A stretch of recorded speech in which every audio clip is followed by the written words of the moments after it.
Carmilla, by Sheridan Le Fanu. Read by Hushicho.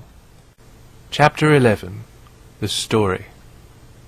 "With all my heart," said the General, with an effort, and after a short pause in which to arrange his subject, he commenced one of the strangest narratives I ever heard.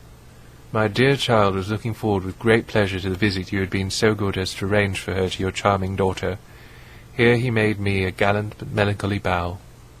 "In the meantime we had an invitation to my old friend the Count Carlsfield, whose schloss is about 6 leagues to the other side of Karnstein.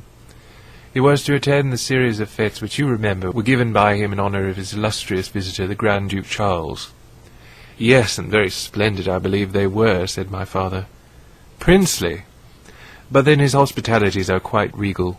He has Aladdin's lamp. The night from which my sorrow dates was devoted to a magnificent masquerade. The grounds were thrown open, the trees hung with coloured lamps.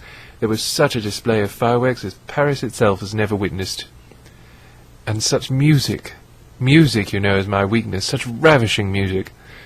The finest instrumental band, perhaps, in the world, and the finest singers who could be collected from all the great operas in Europe. As you wandered through these fantastically illuminated grounds, the moon-lighted chateau throwing a rosy light from its long rows of windows, you would suddenly hear these ravishing voices stealing from the silence of some grove, or rising from boats upon the lake. I felt myself, as I looked and listened, carried back into the romance and poetry of my early youth.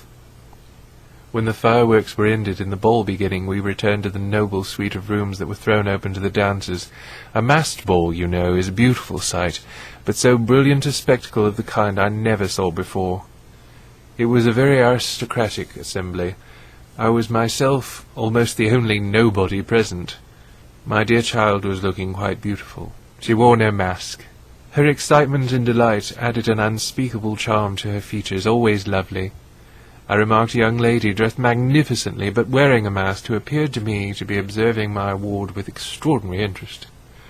I had seen her earlier in the evening in the great hall, and again for a few minutes walking near us, on the terrace under the castle windows, similarly employed. A lady, also masked, richly and gravely dressed, and with a stately air like a person of rank, accompanied her as a chaperone. Had the young lady not worn a mask, I could, of course, have been much more certain upon the question whether she was really watching my poor darling. I am now well assured that she was. We were now in one of the salons. My poor dear child had been dancing, and was resting a little in one of the chairs near the door. I was standing near. The 2 ladies I had mentioned had approached, and the younger took the chair next to my ward, while her companion stood beside me, and for a little time addressed herself in a low tone to her charge. Availing herself of the privilege of her mask, she turned to me, and in the tone of an old friend, and calling me by my name, opened a conversation with me, which piqued my curiosity a good deal. She referred to many scenes where she had met me, at court and at distinguished houses. She alluded to little incidents which I had long ceased to think of, but which, I found, had only laid in abeyance in my memory, for they instantly started to life at her touch. I became more and more curious to ascertain who she was every moment. She parried my attempts to discover very adroitly and pleasantly. The knowledge she showed of many passages in my life seemed to me all but unaccountable, and she appeared to take a not unnatural pleasure in foiling my curiosity, and in seeing me flounder in my eager perplexity from one conjecture to another. In the meantime the young lady, whom my mother called by the odd name of Milaka, when she once or twice addressed her, had, with the same ease and grace, got into conversation with my ward. She introduced herself by saying that her mother was a very old acquaintance of mine. She spoke of the agreeable audacity which a mask rendered practicable.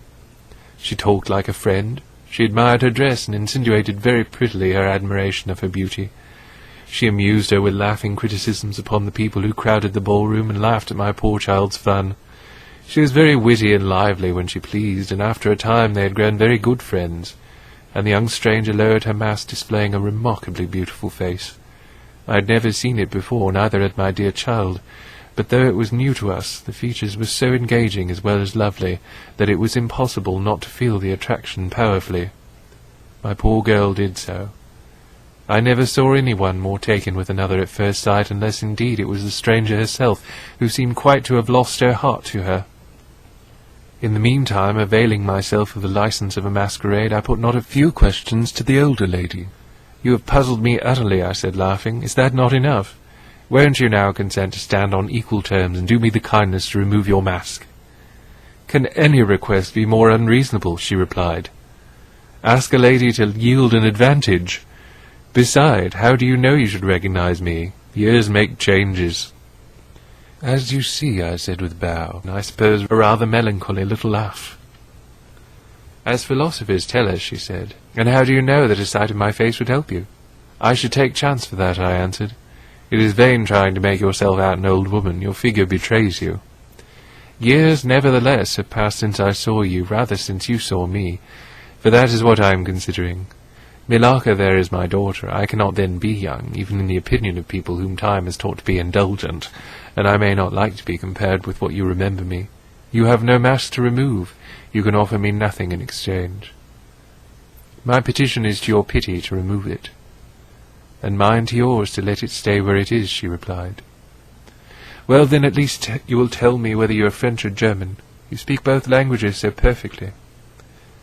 "I don't think I shall tell you that, General. You intend a surprise and are meditating the particular point of attack." "At all events, you won't deny this," I said, "that being honoured by your permission to converse, I ought to know how to address you. Shall I say Madame la Comtesse?" She laughed, and she would, no doubt, have met me with another evasion, if indeed I can treat any occurrence in an interview, every circumstance of which was prearranged, as I now believe, with the profoundest cunning, as liable to be modified by accident.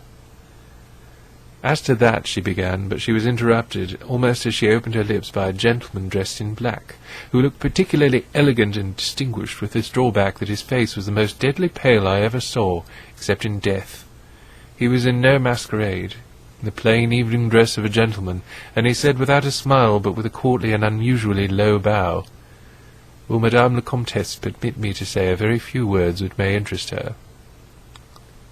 The lady turned quickly to him and touched her lip in token of silence. She then said to me, "Keep my place for me, General. I shall return when I have said a few words." And with this injunction playfully given, she walked a little aside with the gentleman in black and talked for some minutes, apparently very earnestly. They then walked away slowly together in the crowd, and I lost them for some minutes.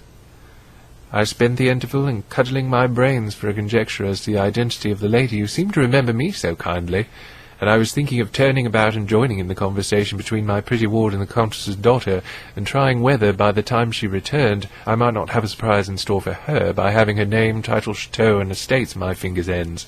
But at this moment she returned, accompanied by the pale man in black, who said, "I shall return and inform Madame la Comtesse when her carriage is at the door." He withdrew with a bow.